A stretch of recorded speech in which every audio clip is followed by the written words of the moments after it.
You felt it coming before they said it. The distance, the careful words, the slow fade wrapped in kindness. And then they said it. I'm not ready for a relationship. But something didn't add up, because 3 months later they were in one, just not with you. Here's what breaks you. It's not the rejection itself, it's the confusion. Because everything felt real. The late-night calls, the vulnerability, the future talk that came from them, not you. And now you're left holding a reason that feels both true and like a lie at the same time. You replay every moment, every text, searching for the shift. What did I miss? What did I do wrong? You tell yourself, maybe they really weren't ready. Maybe timing is real. Maybe you should have been more patient, less available, cooler, warmer, different. But deep down, you know. It wasn't about readiness, it was about you. And that realization sits in your chest like a stone. Let me tell you something that might sting at first, but will set you free. You're not confused because you missed something. You're confused because you were told two stories at once, one through words, one through behavior. And your brain, wired for pattern recognition and social coherence, couldn't reconcile them. This isn't weakness. This is your nervous system doing exactly what it evolved to do, detect inconsistency as a survival threat. You're not broken for believing them. You're human for being hurt when the truth revealed itself. Here's what actually happened. When someone says, "I'm not ready for a relationship," they're rarely lying. They're translating an internal emotional truth into socially acceptable language. Neuroscience shows us that the brain processes emotional rejection in the same regions that register physical pain. The anterior cingulate cortex lights up identically. So unconsciously, people avoid saying the thing that would cause that pain. I don't want a relationship with you. Instead, they externalize. They frame it as circumstance, timing, internal work, readiness. It's a defense mechanism rooted in cognitive dissonance reduction. They don't want to see themselves as the person who hurt you, so they construct a narrative where no one is at fault. Timing is the villain, not them, not you, just bad timing. But here's the deeper truth. Attachment theory teaches us that readiness isn't a binary state, it's relational. People aren't universally ready or unready. They're ready for the right person, the one who activates their reward system, the one whose presence regulates their nervous system, the one who fits their unconscious prototype of safety or excitement, often built in childhood. You didn't fail to be that person, you just weren't, and no amount of timing would have changed it.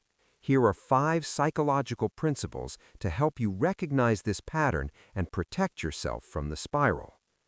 Watch what they do when they feel what you make them feel. Do they move toward you or create distance? Do they initiate or wait for you? Do they protect the connection or let it fade? Behaviorism is simple. People move toward reward and away from discomfort. If someone is inconsistent, it means you activate both. That's not love, that's ambivalence. And ambivalence doesn't resolve with time, it resolves with clarity. When someone says, "I'm not ready for a relationship," listen for what they're not saying. Often it's projection.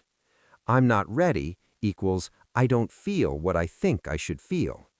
"I need to work on myself" equals, "I'm attracted to someone else," or "I'm not attracted enough to you." Projection is a defense mechanism where we externalize internal conflict.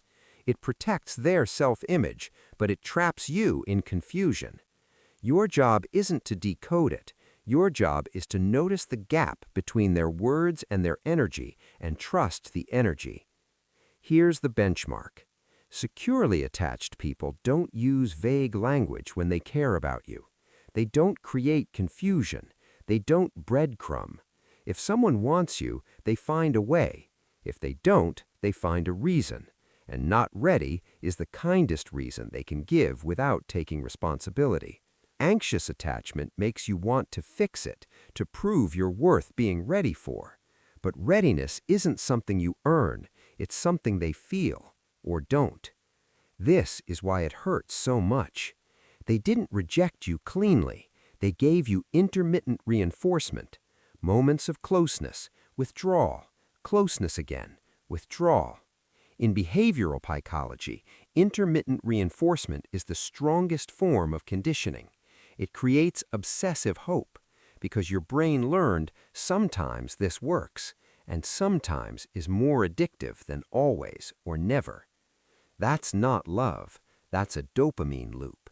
And the moment you recognize it as that, the spell breaks. Here's the hardest truth. You can't make someone ready.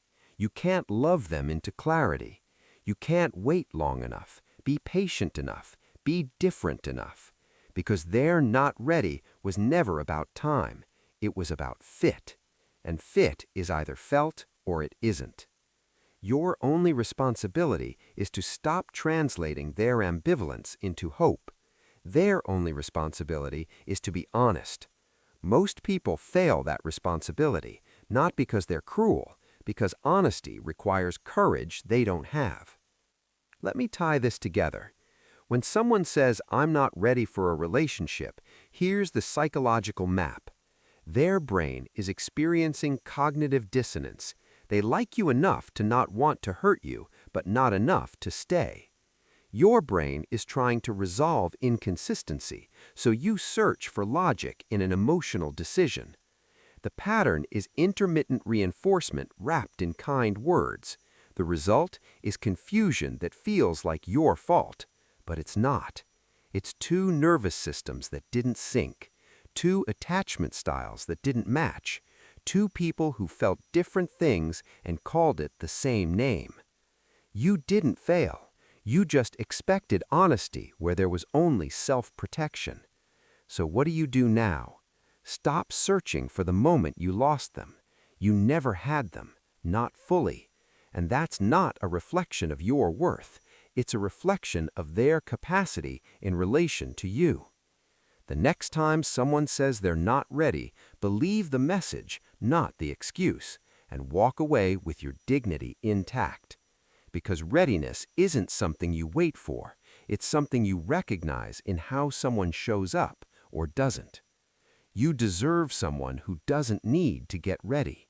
Someone who sees you and thinks, yes, now, you. That person exists, but you won't find them while you're waiting for someone else to become them. Let this hurt teach you discernment, not distrust, not bitterness, just clarity. You'll know the difference next time, not because you're smarter, but because you've learned to trust what people do over what they say, and that changes everything. You were never the problem. You were just the wrong person for someone who wasn't yours to fix.